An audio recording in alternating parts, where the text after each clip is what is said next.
Students, welcome to ज्ञानम पंजाब। मैं हूँ रोशनी गौतम। आज की क्लास में पंजाब लेक्चरर 2021 के इकोनॉमिक्स के पीवाईक्यूज को सोल्यूशन हम देखेंगे स्टूडेंट। और सोल्यूशन ही नहीं बताऊंगी, मतलब वो टॉपिक अगर आया है क्वेश्चन में तो उसको डिटेल डिस्कशन करेंगे, ताकि आप क्वेश्चन के जरिए आपको सारा जो कंसेप्ट है वो समझ में आएगा और आपको पता भी चल जाएगा कि हाँ कैसे क्वेश्चंस आते हैं। अगर आप चैनल पर नए हैं तो चैनल को सब्सक्राइब कर देंगे और बेल आइकन को प्रेस कर देंगे, क्योंकि बहुत सारी इनिशिएटिव आप सभी के लिए लाया जाएगा स्टूडेंट। अगर आप प्रिपरेशन कर रही हैं, टारगेट कर रही हैं, क्योंकि जल्द ही हमें नोटिफिकेशन देखने को मिल सकता है, तो यहाँ पर इकोनॉमिक्स का जो है प्रिपरेशन करवाया जा रहा है। आप ज्वाइन कर सकते हैं।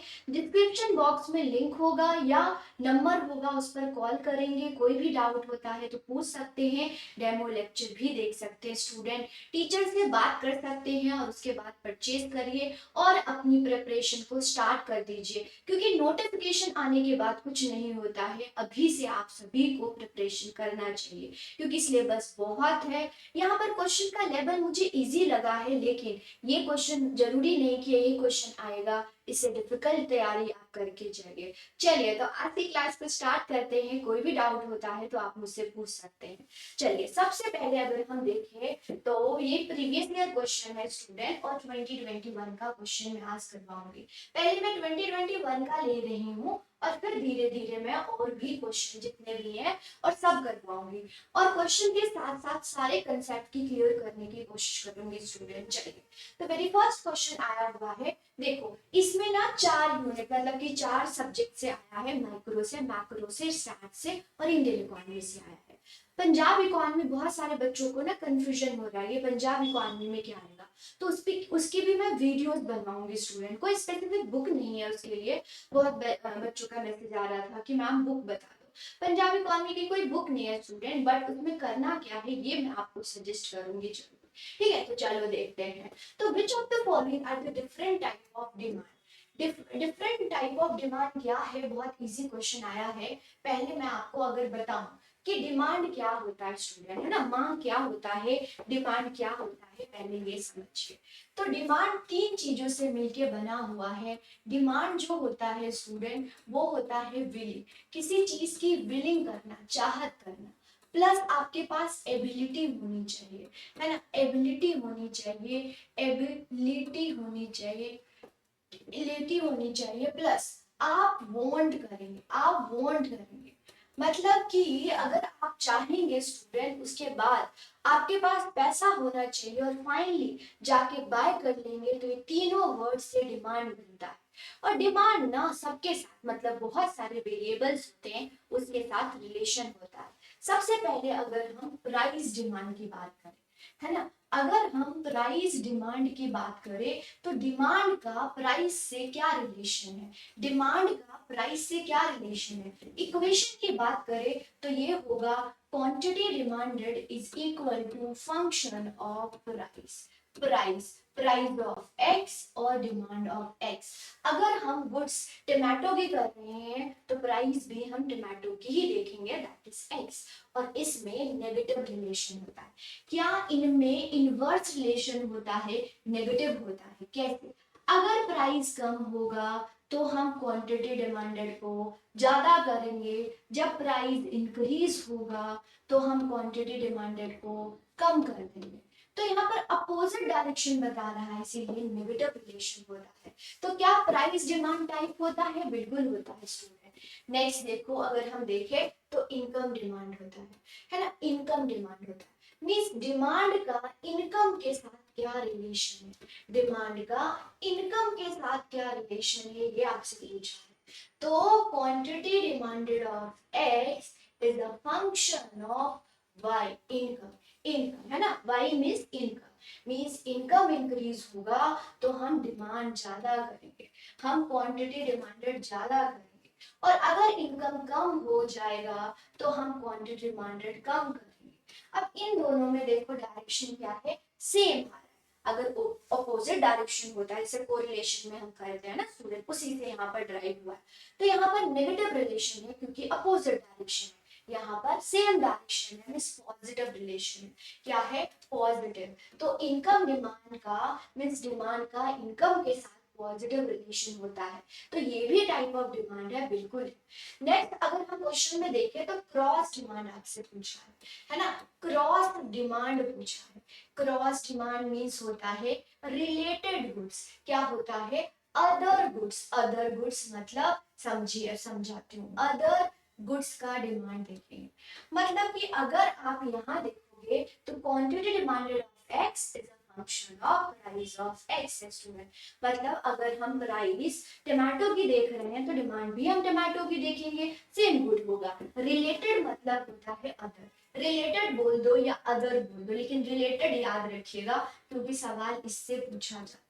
तो कैसे इक्वेशन होगा? देखो, quantity demanded of x is a function of price of y। Price of y क्या होगा स्टूडेंट? Price of y। अब एग्जांपल भी बता देती हूँ, एग्जांपल सुनो क्या होता है। मतलब हम क्वांटिटी डिमांडेड ऑफ टी की देख रहे हैं और प्राइस हम कॉफी की देख रहे हैं, कॉफी की देख रहे हैं। इसी को हम क्रॉस डिमांड बोलते हैं। क्या बोलते हैं स्टूडेंट? इसको हम क्रॉस डिमांड बोलते हैं। आया समझ? तो इनकम डिमांड होता है, प्राइस डिमांड होता है और क्रॉस होता है। क्रॉस मतलब क्या होता है? Related goods. रिलेटेड मतलब अदर गुड्स। और ना इसमें जो दो एग्जांपल्स होते हैं वो होता है सब्स्टिट्यूशन गुड्स होता है स्टूडेंट, सब्स्टिट्यूशन गुड्स होता है एंड कॉम्प्लीमेंट्री गुड्स होता है। कॉम्प्लीमेंट्री गुड्स होता है, राइट? सब्स्टिट्यूशन गुड्स भी होता है, कॉम्प्लीमेंट्री होता है। आगे जाके क्वेश्चन है वो भी मैं आपको डिटेल में बताऊंगी। तो समझ आया? क्वेश्चन में ये पूछा, बोलोगे मैम तीन ही होता है तो नो स्टूडेंट, और भी होते हैं। और भी होते हैं जो कि हम किसी और मतलब ये क्वेश्चन आएगा, क्वेश्चन में तीन ही पूछा है तो मैंने आपको बताया और भी होते हैं। ओके ये है। तो यहाँ पर डिमांड आपको मालूम हो गया और ये तीन टाइप का पूछा है। देखो क्वेश्चन में क्या पूछा है, इसको लिख लेना। क्वेश्चन में क्या पूछा है? प्राइस डिमांड होता है, हमने अभी आपको बताया। इनकम डिमांड होता है। प्राइस डिमांड होता है, क्रॉस डिमांड होता है, बिल्कुल होता है। तो आंसर क्या हो जाएगा? तो आंसर अब स्टूडेंट आपका क्या हो जाएगा? सी आंसर हो जाएगा, राइट? ऑलराइट स्टूडेंट, तो आंसर क्या हो जाएगा? सी। समझ आया? ओके। इसके अलावा भी बहुत सारे डिमांड होते हैं। ड्राइव डिमांड होता है, डायरेक्ट डिमांड होता है, बहुत सारे डिमांड होते हैं। चलिए नेक्स्ट हम देखेंगे। क्वेश्चन पूछा है, एक ऑप्शन को देखो। यहाँ पर कंसेप्ट क्लियरिटी होनी चाहिए तब क्वेश्चन आप कर सकते हो आराम से। तो डिमांड का ऑलवेज स्लोप डाउनवर्ड। क्या बोलते हैं कि डिमांड ना ऑलवेज, ऑलवेज क्या होता है? डाउनवर्ड होता है। ये हमारा जीरो है, ये एक्स एक्सिस है, ये वाई एक्सिस है, ये डिमांड कर्व है। क्या ये ऑलवेज डाउनवर्ड होता है? ऐसा तो नहीं है स्टूडेंट। लॉ ऑफ डिमांड हमें बताता है, लॉ ऑफ डिमांड जो है ये हमें बताता है कि डिमांड ऑलवेज डाउनवर्ड होता है। क्यों? क्योंकि उसमें अजम्पशंस है। अजम्पशंस के बेसिस पर हमने बोला है कि डिमांड क्या होता है? डाउनवर्ड होता है। लेकिन लॉ ऑफ डिमांड फेल होता है स्टूडेंट सर्टेन गुड्स में, और वहां पर हमारा डिमांड कर्व डाउनवर्ड होके ना अपवर्ड होता है। क्या होता है? अपवर्ड होता है। बहुत सारे केसेस हैं जैसे कि गिब्सन वुड। गिब्सन वुड आगे क्वेश्चन है इसलिए मैंने बता दिया, कोई बात नहीं।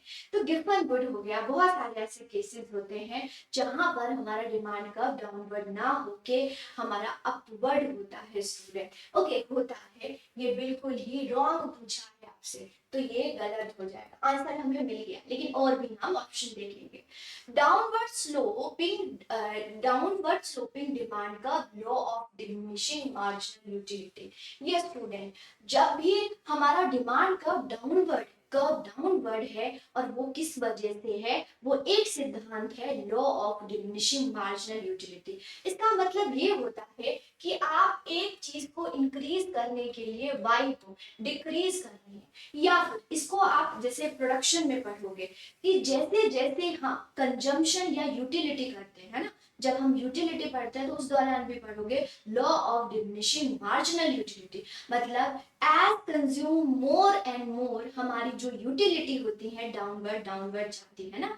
जब हम पांच मतलब कि मान लो कि एक रोटी खा रहे हो तो यूटिलिटी बहुत आता है, जब हम 5 रोटी खा लेंगे तो हमारी यूटिलिटी कम हो जाएगी और इसी को हम law of diminishing marginal utility बोलते हैं स्टूडेंट। तो यस स्टूडेंट, इस लॉ की वजह से हमारा डिमांड कर्व क्या होता है, डाउनवर्ड स्लोपिंग होता है। बिल्कुल ये सही है, ये राइट है, ये रॉन्ग है, राइट ये है। Demand means how much a person is willing to buy, अभी मैंने बताया विलिंग होगा, है ना, willing to buy certain price set possible price, मतलब विलिंग होगा जो कि सर्टेन प्राइस सेट किया जाएगा some specific period of time. तो बिल्कुल ये जो है सही है। रॉन्ग आपसे पूछा गया था तो आंसर क्या हो जाएगा, आंसर ए हो जाएगा। क्लियर है, कोई भी डाउट होगा तो पूछ लीजिएगा। नेक्स्ट क्वेश्चन बहुत अच्छा क्वेश्चन है, गिफन पैराडॉक्स। पैराडॉक्स, यहाँ पर गिफन पैराडॉक्स क्या होता है, मतलब जहां पर हमारा लॉ ऑफ डिमांड फेल हो जाता है और वो होता है गिफन गुड्स में। नॉर्मली डिमांड कर्व डाउनवर्ड होता है, लेकिन यहाँ पर गिफन गुड्स के केस में स्टूडेंट हमारा डिमांड कर्व अपवर्ड होता है, राइट ये है। अब बोलोगे मैम गिफन गुड क्या होता है, ये समझाइए। यस बिल्कुल, गिफन गुड वो गुड होता है जो कि लो क्वालिटी ऑफ गुड होता है स्टूडेंट। ये ना लो क्वालिटी ऑफ गुड होता है, लो क्वालिटी ऑफ गुड्स होता है, जैसे कि नॉर्मली होता है बाजरा हो गया, ये सारा ठीक है ना। जो हमारे बाजरा होते हैं, ज्वार होते हैं, वो गिफन गुड्स हमें देखने को मिलता है, एग्जाम्पल है। और लो क्वालिटी आप याद रखिएगा, लो क्वालिटी ऑफ गुड होगा। इस केस में हमारा डिमांड का क्या होता है, डाउनवर्ड स्लोपिंग ना होके अपवर्ड स्लोपिंग होता है। क्यों, क्योंकि जितना प्राइस कम होगा, जितना प्राइस होगा, नॉर्मली क्या होता है जब प्राइस हम कम करते हैं तो क्वांटिटी डिमांडेड हमारा इंक्रीज हो जाता है ना स्टूडेंट। प्राइस कम होता है तो क्वांटिटी डिमांडेड इंक्रीज होता है। लेकिन गिफन गुड के केस में प्राइस अगर कम होगा तो क्वांटिटी डिमांडेड हम इंक्रीज नहीं करेंगे, डिक्रीज कर देंगे। तो सेम डायरेक्शन हो रहा है ना, और सेम डायरेक्शन मतलब कि ये राइजिंग हो रहा है। हमेशा हमेशा ये चीज याद रखिएगा, थोड़ा सा मैं आपको बता देती हूँ कि अगर अगर हमारा दो वेरिएबल है, सपोज एक्स वेरिएबल है, वाई वेरिएबल है, एक इंक्रीज हो रहा होगा, दूसरा डिक्रीज हो रहा होगा, मींस इनवर्स रिलेशन है, तो हमारा स्लोप डाउनवर्ड होता है, राइट ये है। और अगर हम देखें x है और y है, अगर इनमें पॉजिटिव रिलेशन है स्टूडेंट, दोनों सेम डायरेक्शन से इंक्रीज डिक्रीज हो रहे हैं, तो यहाँ पर अगर हम बात करें तो हमारा स्लोप अपवर्ड होता है। यस, तो क्योंकि क्योंकि गिवन गुड के केस में क्वांटिटी डिमांडेड और प्राइस में क्या होता है, सेम डायरेक्शन होगा, तो यहाँ पर डाउनवर्ड नहीं होगा, और यहीं पर लॉ ऑफ डिमांड जो होता है स्टूडेंट फेल हो जाता है। यहीं पर जो लॉ ऑफ डिमांड है वो फेल हो जाता है और गिवन गुड के केस में ही हो जाता है। और इस केस में हमारा डिमांड कर्व क्या होता है, राइजिंग होता है। क्या होता है, राइजिंग होता है, हॉरिजॉन्टल नहीं होगा। हॉरिजॉन्टल का मतलब ऐसे ऐसे नहीं होगा, वर्टिकल का मतलब ऐसे नहीं होगा, राइट ये।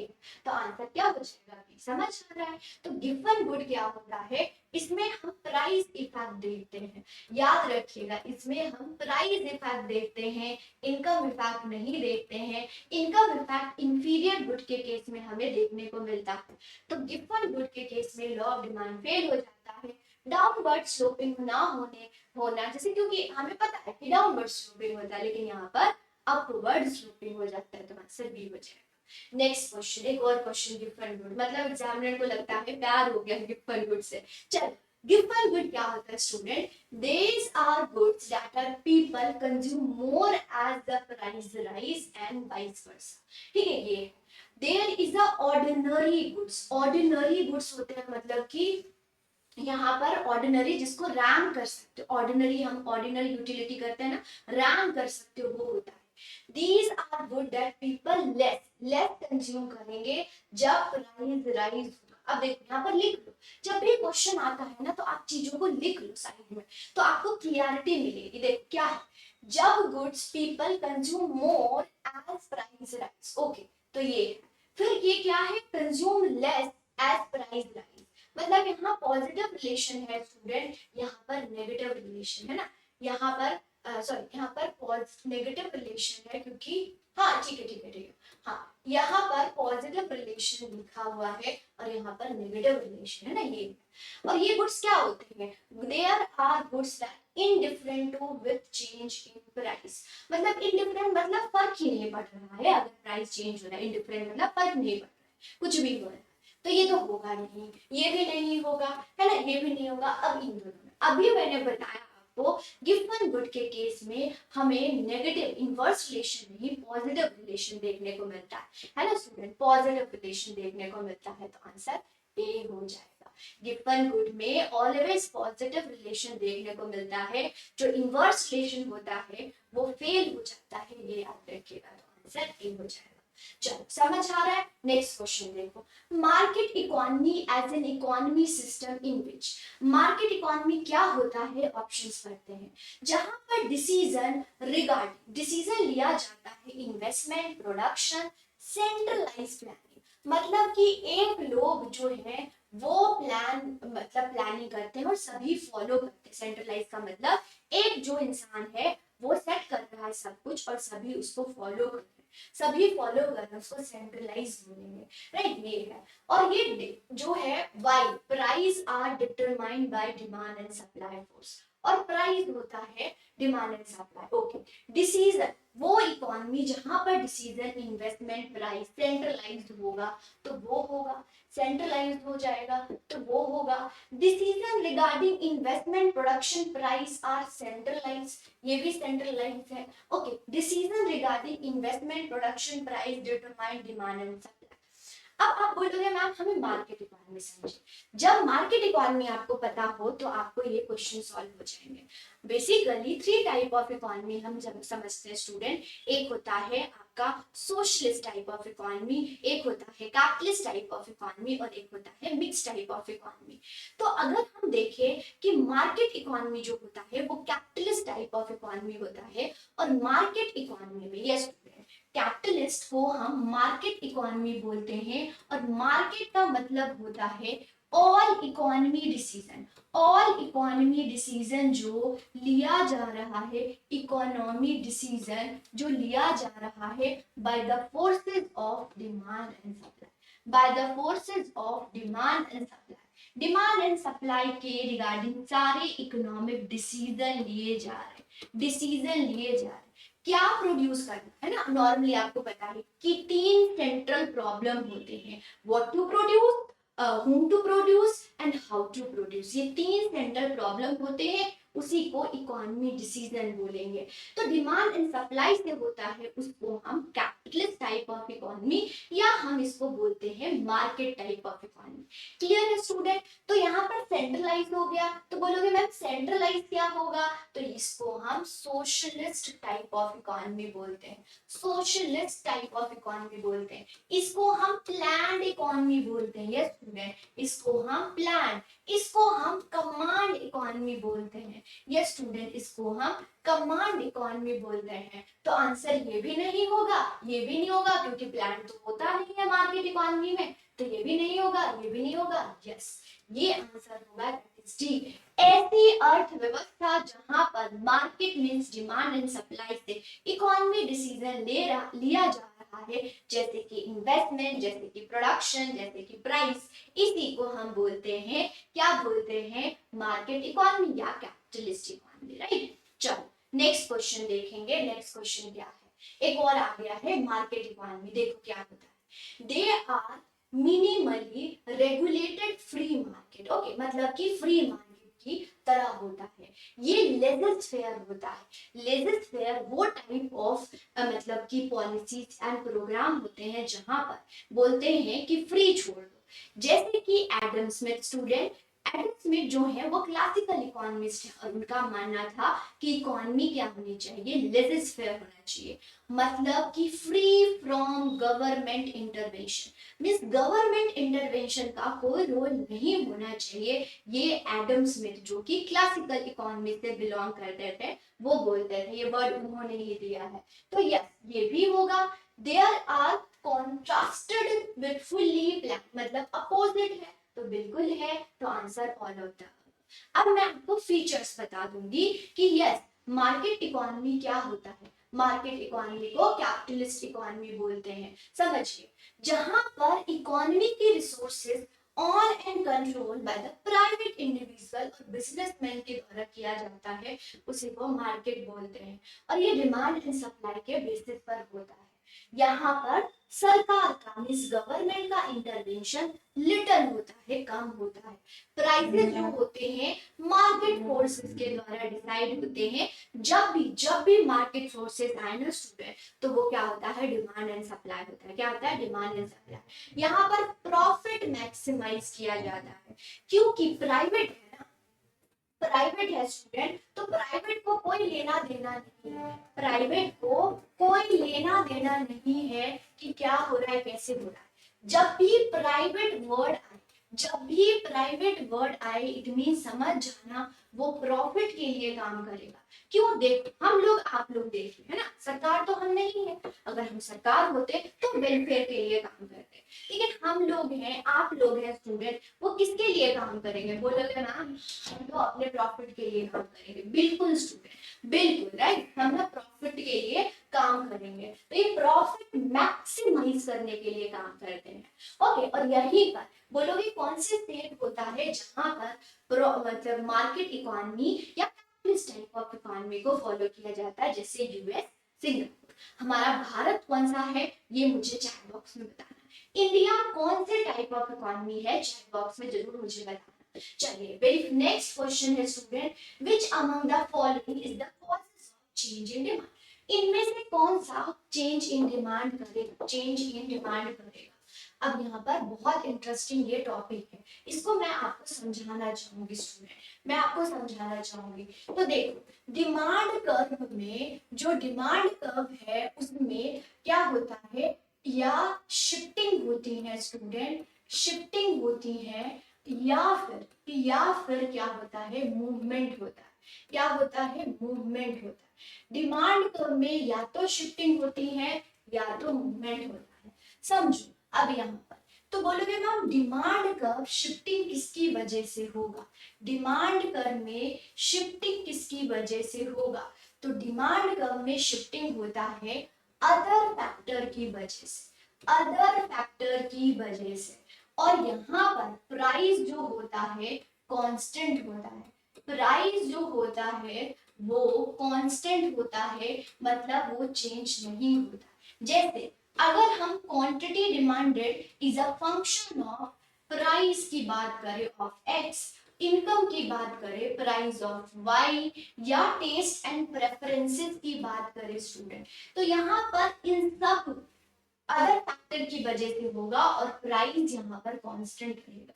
प्राइस यहाँ पर क्या होगा, कांस्टेंट रहेगा। ओके, किसकी वजह से हो रहा होगा, किसकी वजह से हो रहा होगा, या तो इनकम की वजह से, इनकम की वजह से, या प्राइस ऑफ अदर गुड की वजह से क्या हो रही होगी, शिफ्टिंग हो रही होगी। ठीक है, शिफ्टिंग हो रहा होगा। तो हमारा अगर हम यहाँ पर बताएं, इसको डिटेल में भी मैं आपको बाद में कराऊंगी यहाँ पर, क्योंकि बहुत डिटेल में हम नहीं कर सकते हैं, तो यहाँ पर समझो।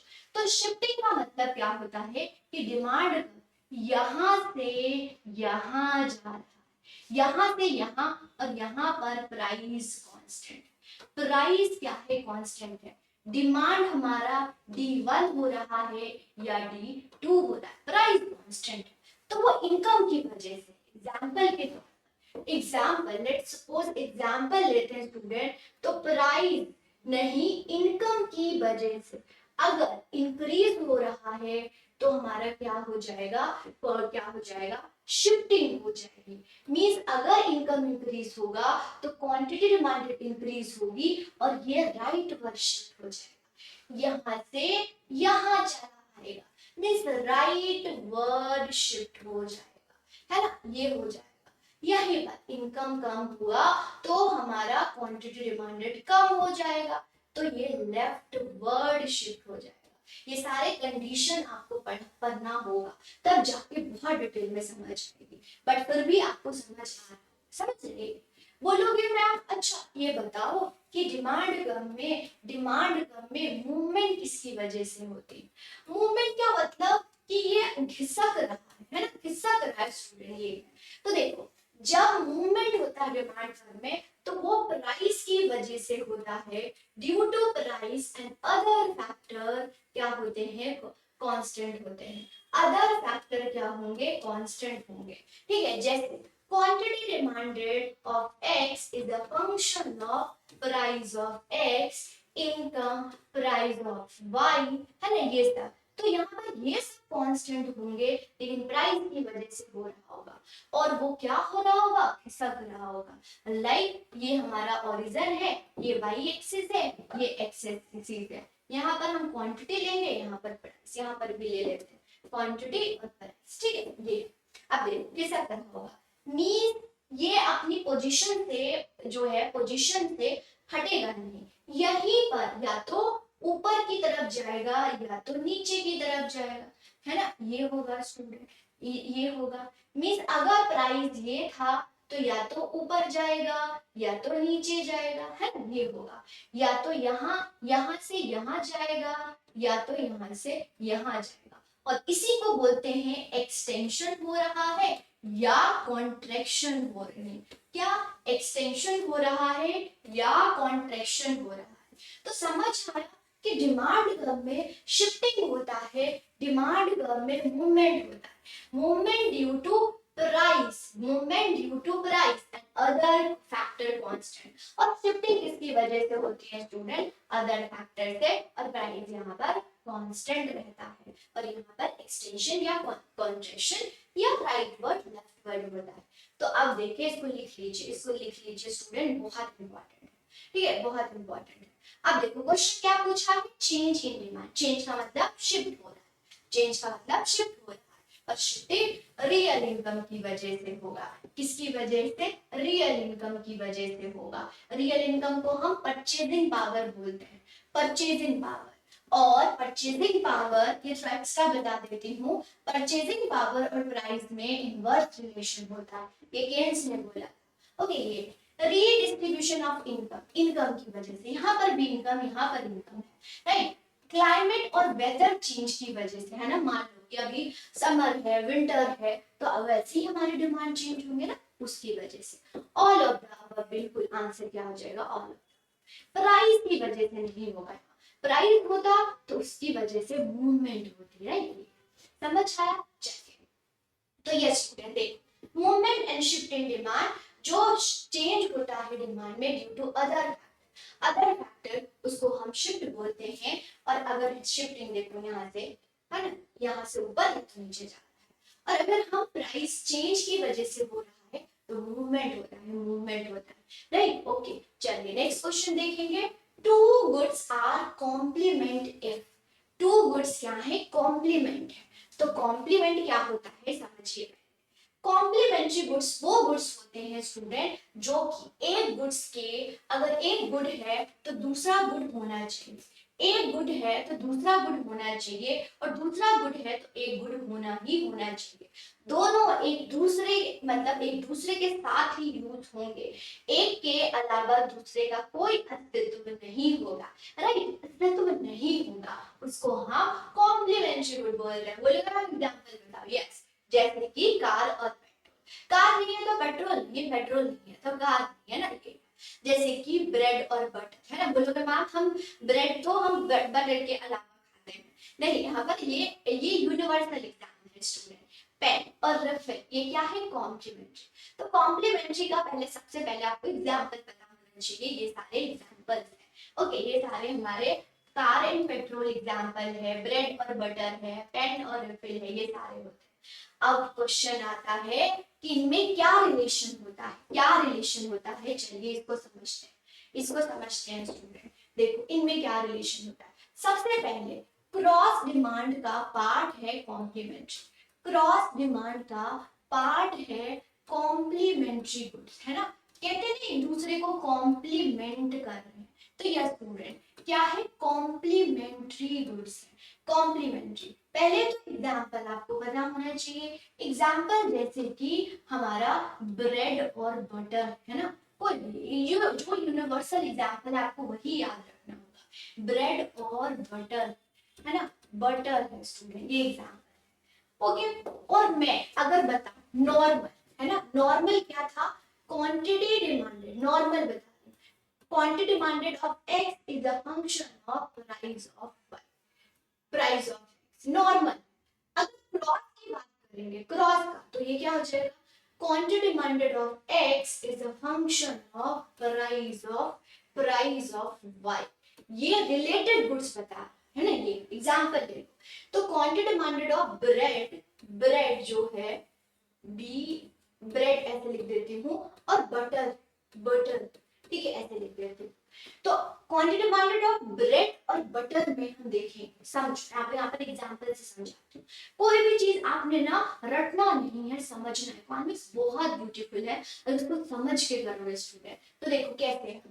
अगर हम देखें तो क्वांटिटी डिमांडेड, पहले प्राइस का लेते हैं तो ज्यादा अच्छे से आपको समझ आएगा, ठीक है। देखो लो क्या है यहाँ पर, तो देखो अगर प्राइस ब्रेड बटर का ले रहे हैं तो बटर का ले लेंगे, प्राइस ऑफ बटर क्या होगा, कम होगा। एग्जांपल, प्राइस ऑफ बटर कम होगा, तो नॉर्मली बताओ demand, demand of demand of butter क्या होगा स्टूडेंट, बोलोगे मैम प्राइस कम हो रहा है तो डिमांड कर इंक्रीज कर, बहुत अच्छा। तो अगर बटर की डिमांड इंक्रीज हुई है तो क्वांटिटी डिमांडेड ऑफ ब्रेड भी क्या कर दोगे, आप ब्रेड भी क्या कर दोगे स्टूडेंट, इंक्रीज कर दोगे। सही बात है, इंक्रीज कर दोगे क्योंकि बटर और ब्रेड जो है वो कॉम्प्लीमेंट कर रहे हैं। लेकिन आपको क्या फंक्शन देखना है, रिलेशन क्या देखना है, क्वांटिटी डिमांडेड ऑफ एक्स और price of Y means demand of bread, demand of bread and price of butter, ये देखना है। और इन दोनों में देखोगे तो क्या रिलेशन है बच्चे, तो यहाँ पर रिलेशन हमारा नेगेटिव है। वाई नेगेटिव, क्योंकि यहाँ पर अपोजिट डायरेक्शन, अपोजिट डायरेक्शन। इसको मैंने क्यों करवाया है, ताकि आपको बेहतर समझ। लेकिन आपका इक्वेशन क्या मांग रहा है, quantity of X is price of Y, तो इन दोनों में रिलेशन देखना है। इसको मैंने आपको समझाने के लिए यहाँ पर इंटर करवाया ताकि आपको अच्छे से समझ। ओके डन है स्टूडेंट, ओके। तो यहाँ पर बोलोगे मैम हमारा नेगेटिव रिलेशन, और नेगेटिव है तो यहाँ पर डाउनवर्ड स्लोपिंग हो जाएगा। क्या हो जाएगा स्टूडेंट, डाउनवर्ड स्लोपिंग, बहुत अच्छी, डाउनवर्ड स्लोपिंग हो जाएगा। तो है ना डिमांड डाउनवर्ड स्लोपिंग है, तो यस क्या है, डाउनवर्ड स्लोपिंग है, कॉम्प्लीमेंट्री। अब क्वेश्चन कर लेते हैं, आपको समझ आ जाएगा। तो price of one and demanded of other is inversely related, एक ही में आप समझ आया, यही क्वेश्चन पूछा गया, इजी है ना, इजी है, समझ आ गया, बहुत अच्छा। चल नेक्स्ट क्वेश्चन पर देखेंगे, which among the following Nobel prize जो है इकोनॉमिक्स में नोबेल प्राइज किन किन को मिला है, ठीक है। तो ये तीनों आंसर है, तीनों को नोबेल प्राइज मिला। चलिए आज मैं आपको बताऊंगी रिसेंट अभी किसको नोबेल प्राइज मिला है। ओके देखो, पहले ना इकोनॉमिक्स में जब नोबेल प्राइज मिलना स्टार्ट हुआ तो इकोनॉमिक्स में नहीं मिलता, नहीं मिलता था स्टूडेंट। लेकिन बात करें 1969 में तो फर्स्ट अवार्ड दिया गया था रेगनर, फिरिस एंड जेन टिनबर्गर को दिया गया था। और ये किसके द्वारा, कौन सी बॉडी के द्वारा ये Nobel prize in the field of economics में दिया जाता है, वो है Swedish academy, royal Swedish academy के द्वारा दिया जाता है। ये है अभी 2025 में किसने, किसको मिला है, तो जियोल मैक्रोन को दिया गया है, फिलिप्स एल्गियन को दिया गया है, पीटर हार्वर्ड को दिया गया है। इसको ध्यान रखिएगा। बोलोगे मैम सारे एक बार जितने भी नोबेल प्राइज विनर हैं एक बार देख लेना, लिस्ट ऑफ यहाँ पर मिल जाता है। अगर आप हमारे साथ ज्वाइन करोगे तो हम आपको प्रोवाइड करेंगे लिस्ट ऑफ सब सब जो है ना, एक बार नजर मार लेगा क्योंकि क्वेश्चंस आए हैं, ठीक है, क्वेश्चंस आए। अब इनको किस फील्ड में मिला है आपको पता होना चाहिए ये सब भी। तो इन्होंने बोला है कि कैसे कैसे टेक्नोलॉजी ड्राइव करती है ग्रोथ को, टेक्नोलॉजी से कैसे ग्रोथ होता है, इस पर इन्होंने अपनी थ्योरी दी है, तो इसीलिए इनको नोबेल प्राइज मिला। ओके ये है। और अगर मैं बात करूं तो ये एक्सटेंशन है, शूमपीटर की थ्योरी पढ़ते हैं ना स्टूडेंट, उसी का एक्सटेंशन है, ठीक है ये है। तो यहाँ पर नोबेल प्राइज विनर हुए। चलिए नेक्स्ट देखेंगे, when a consumer prefer more to less it is known as, क्या होता है। तो ये ना आपको इंडिफरेंस कर्व से क्वेश्चन पूछा है, इंडिफरेंस कर्व से क्वेश्चन पूछा है। इन सब के मतलब समझो।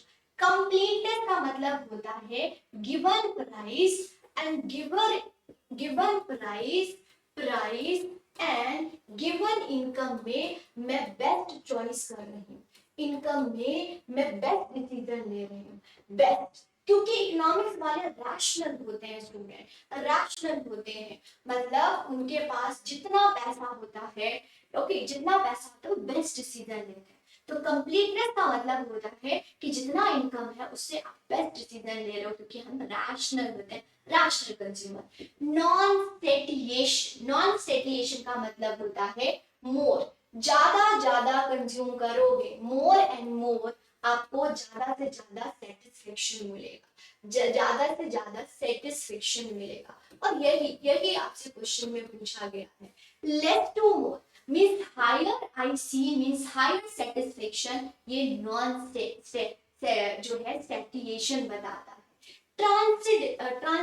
ट्रांजिटिविटी क्या होता है स्टूडेंट, मीन्स अगर हमारे पास ए गुड है, बी गुड है और सी गुड है, राइट, तो हम इसको कैसे कॉम्बिनेशन करेंगे, अगर हम प्रेफर कर रहे हैं ए ऑन बी और बी ऑन क्या करेंगे सी, तो बी ए को प्रेफर कर रहे हैं ऑन बी, बी को प्रेफर कर रहे हैं ऑन सी, तो ये दोनों से हम कंक्लूड कर देंगे सिंस ये दोनों है 10, या सिंस या हेंस ज्यादा वर्ड है, हेंस जो होगा ए प्रेफर होगा सी से, और इसको जब हम कॉम्बिनेशन करते हैं इसको ही ट्रांजिटिविटी बोलते हैं। ठीक है, ये कन्वेक्सिटी क्या होता है स्टूडेंट, एक्स को इंक्रीज करने के लिए वाई को डिक्रीज करते हो, एक को इंक्रीज करने के लिए वाई को डिक्रीज करते हो, यही क्या होता है कन्वेक्सिटी। मतलब जो हमारा आईसी कर्व होता है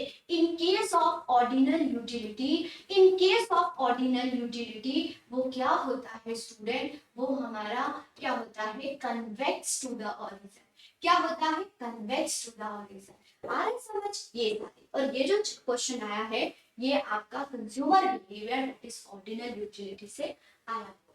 नेक्स्ट देखो, तो आंसर आ गया, मतलब कि लेस से मोर की तरफ जा रहे हो, ये आपका नॉन सेटिएशन बताता है। नॉर्मली होता है ना, जितना कुछ मिल जाता है हम सेटिस्फाई नहीं होते, ये कंज्यूमर का बिहेवियर भी होता है स्टूडेंट, तो आंसर ये था। चलिए नेक्स्ट क्वेश्चन पूछा गया है, विच of the following is not the true for indifference का, इंडिफरेंस के रिगार्डिंग क्या सही नहीं है ये पूछा गया है आपसे। ठीक है, तो अगर हम प्रॉपर्टीज, मतलब ये जो सवाल आया है, क्वेश्चन आया है, वो प्रॉपर्टीज ऑफ आईसी से आया हुआ है। आईसी की प्रॉपर्टीज क्या है स्टूडेंट, एक एक करके देखते हैं। जो इंडिफरेंस कर्व होता है कभी इंटरसेक्ट नहीं करता, कभी भी इंटरसेक्ट नहीं करता है। ओके, इसको मैं प्रूव करके भी बताऊंगी। दो IC 1 and IC 2 never intersect पहला प्रॉपर्टी है। ठीक है, कभी नहीं होगा। ये बोलते हैं हायर आईसी हायर सेटिस्फेक्शन, मतलब कि अगर हमारे पास आईसी जो होता है, आईसी जो होता है, हायर आईसी आपको हायर सेटिस्फेक्शन देता है, हायर आईसी आपको हायर सेटिस्फेक्शन मींस ये हमारा आईसी 1 है और ये हमारा आईसी 2 है, ये हमारा आईसी, तो आईसी 2 आपको ज्यादा सेटिस्फेक्शन देगा एज कंपेयर टू आईसी 1। और अगर हम देखें IC convex to the origin होता है, मींस ये डाउनवर्ड स्लोपिंग होता है। क्या होता है स्टूडेंट, ये डाउनवर्ड स्लोपिंग होता है, downward convex to the origin means आप x को इंक्रीज करने के लिए, x गुड को इंक्रीज करने के लिए y को कम कर रहे हो।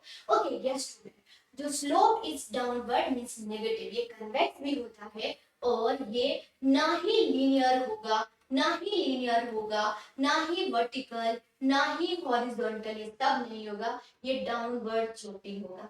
Y student, why downward sloping, due to जो है MRS, due to marginal rate of substitution.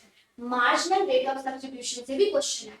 Marginal rate of substitution बताता है slope of IC, slope of IC क्योंकि डिक्लाइनिंग है, इसीलिए जो स्लोप है आईसी का डाउनवर्ड स्लोपिंग। फिर से due to MRS marginal rate of substitution declining है, इसीलिए IC downward sloping, slope downward है स्टूडेंट।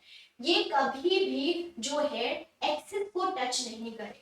ओके, कभी भी एक्सिस को जो है वो टच नहीं करेगा। स्टूडेंट बोलोगे क्यों नहीं करेगा मैम? नहीं करेगा, क्यों नहीं करेगा? क्योंकि जो आईसी होता है वो कॉम्बिनेशन बिटवीन टू गुड्स बताता है। मतलब एक कंज्यूमर जो है टू कॉम्बिनेशन ऑफ गुड करता है और उसमें बेस्ट बेस्ट कॉम्बिनेशन करता है स्टूडेंट।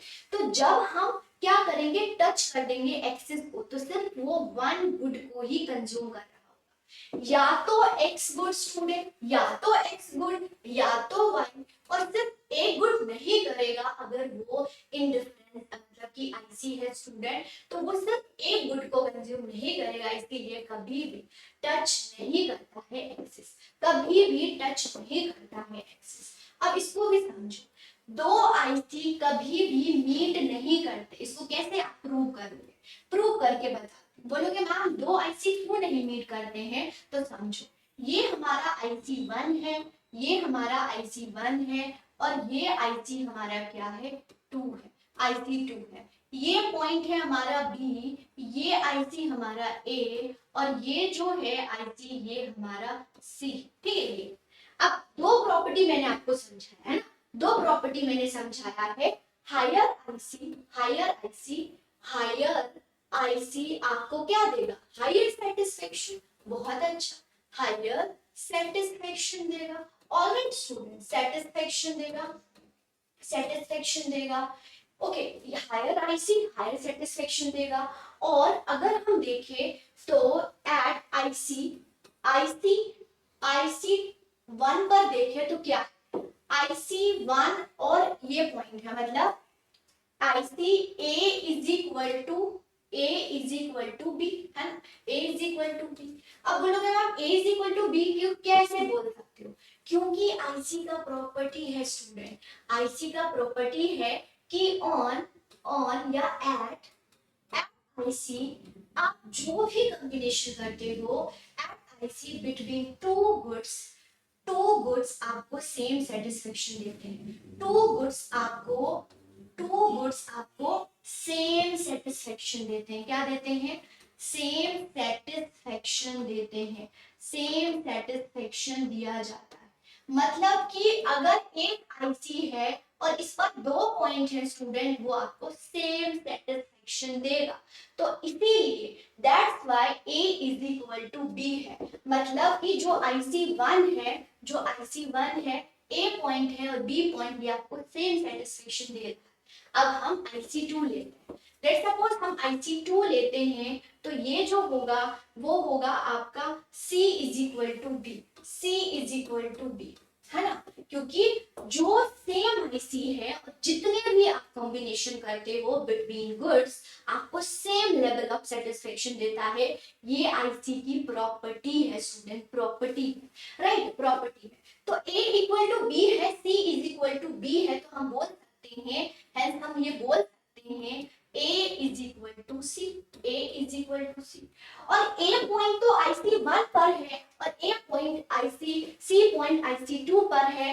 तो जब हम A इज इक्वल टू सी कर रहे हैं तो ये वाला प्रॉपर्टी क्या कर रहा है? वायलेट कर रहा है। ये वाला प्रॉपर्टी वायलेट कर रहा है। That's why student, that's why जो टू आईसी है, टू आईसी नेवर जो है इंटरसेक्ट, जो है नेवर इंटरसेक्ट, कभी भी इंटरसेक्ट नहीं करेंगे, कभी भी नहीं करेंगे। क्योंकि ये जो हमारा हायर आईसी हायर सेटिस्फेक्शन ये तो वायलेट कर रहा है, क्योंकि हमने A इज इक्वल टू सी कर दिया है। तो ये जो है हमारा दो आईसी कभी कभी इंटरसेक्ट नहीं करेगा, ये मैंने आपको प्रूव कर दिया।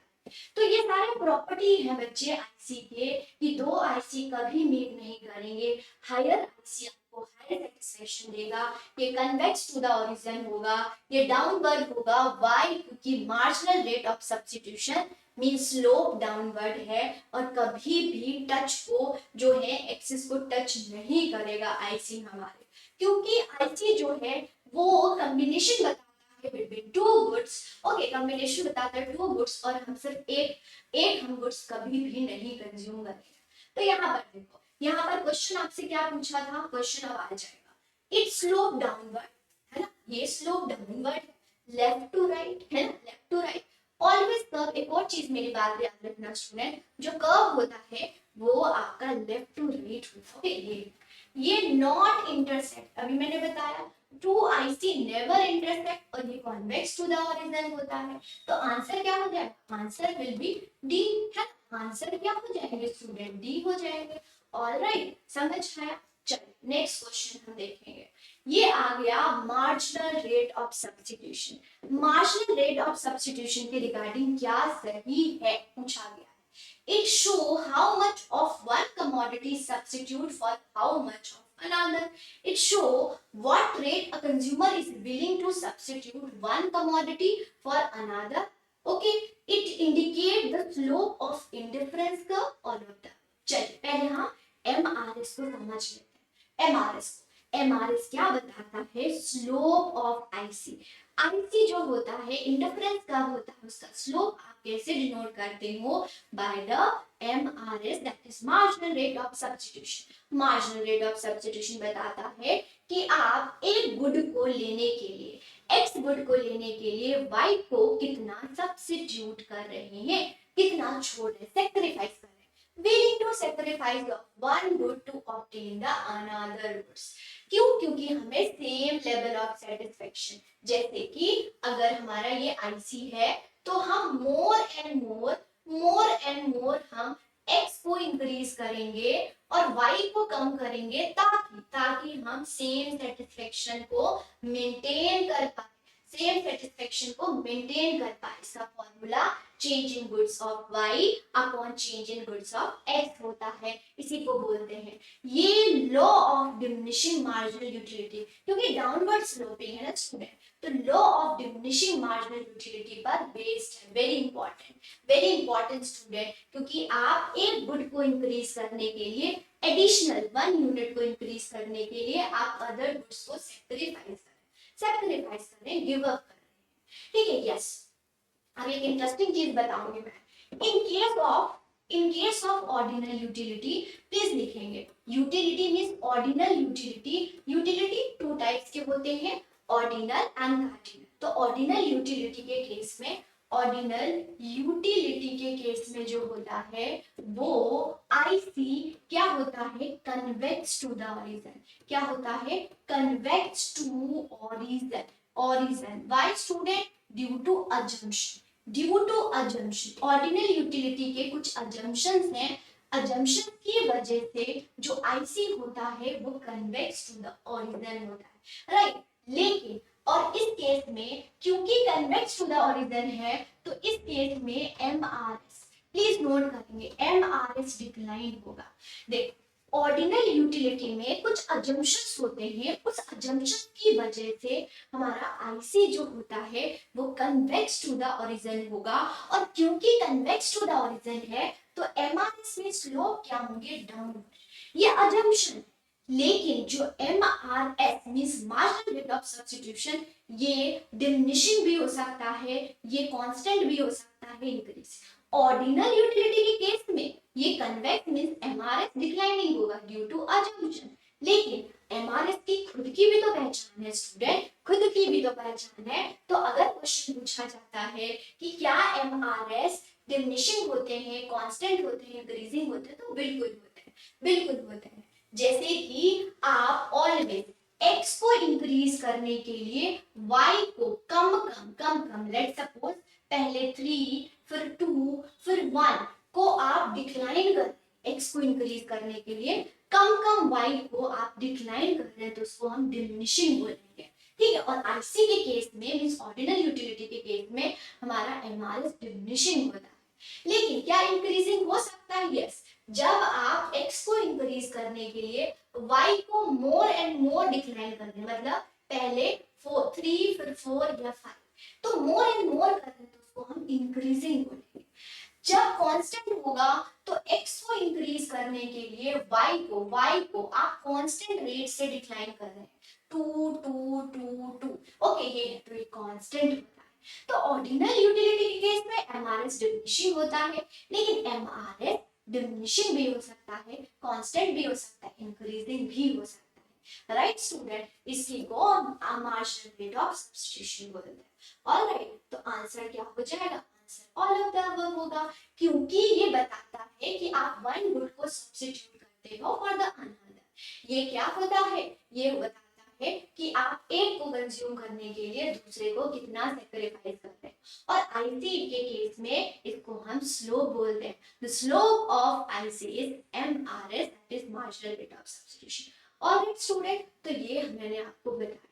आगे जितने भी प्रीवियस ईयर क्वेश्चन है हम नेक्स्ट सेशन में करेंगे। वो आप सभी को अच्छा लगा होगा, है ना। ये आपको कैसा लगा चैट बॉक्स में आप जरूर लिखेंगे स्टूडेंट। और नेक्स्ट जो क्वेश्चन है ऐसे ही, और यहाँ पर बहुत डिटेल में, मतलब कि मैं सिर्फ आंसर आपको नहीं बता रही हूँ, मैं डिटेल में आपको एक्सप्लेनेशन दे रही हूँ। और ये सीरीज मैंने स्टार्ट करी है ताकि जितने भी प्रीवियस ईयर क्वेश्चन है और जितने भी पॉइंटर्स हैं, ऑप्शन थे, हम डिटेल में समझें। ये सेशन आपको कैसा लग रहा है प्लीज आप लोग मेंशन करेंगे, आप लोग मेंशन करेंगे, उसी पर नेक्स्ट सेशन आएगा स्टूडेंट, राइट। या तो आपको आंसर चाहिए, आंसर तो आपको हर जगह मिल जाएगा। आई वांट कि आपको ना प्रॉपर एक्सप्लेनेशन मिले, है ना। तो अगर आपको ये सेशन अच्छे लग रहे हैं तो प्लीज आप लाइक करेंगे, सब्सक्राइब करेंगे और प्लस मेंशन भी करेंगे कि यस मैम जो आप ये करवा रहे हो सही करवा रहे हो। कोई भी ऑप्शन, कोई भी कंसेप्ट में आपको डाउट लगे, समझ ना आए, तो आपने चैट बॉक्स में लिखना है। जब नेक्स्ट सेशन आएगा तो मैं वो कंसेप्ट आपको फिर से एक्सप्लेन करूंगी। और अगेन स्टूडेंट, अगर आप टारगेट कर रहे हैं, आप चाहते हैं कि आप पंजाब लेक्चरर का पेपर दें या क्रैक करें, या स्टूडेंट क्रैक करें, तो आप अभी से तैयारी करें, क्योंकि अभी से ही होगा स्टूडेंट। नोटिफिकेशन के बाद हमारे पास बहुत बहुत कम समय बचता है। तो जो सिलेबस है के लिए आपको अच्छा खासा टाइम चाहिए, तो इसको आप कर सकते हैं, मेरे साथ जुड़ सकते हैं। ओके, पूरी टीम के साथ आप जुड़ सकते हैं और अपनी प्रिपरेशन को कर सकते हैं। जो है आपको नंबर डिस्क्रिप्शन बॉक्स में नंबर मिलेगा, वहां पर कॉल करेंगे। इन केस कॉल नहीं लगता है तो आप नंबर को ड्रॉप करेंगे और आपको जो है कॉल किया जाएगा स्टूडेंट। कोई भी डाउट होता है तो आप पूछ सकते हैं। Thank you so much, next session में।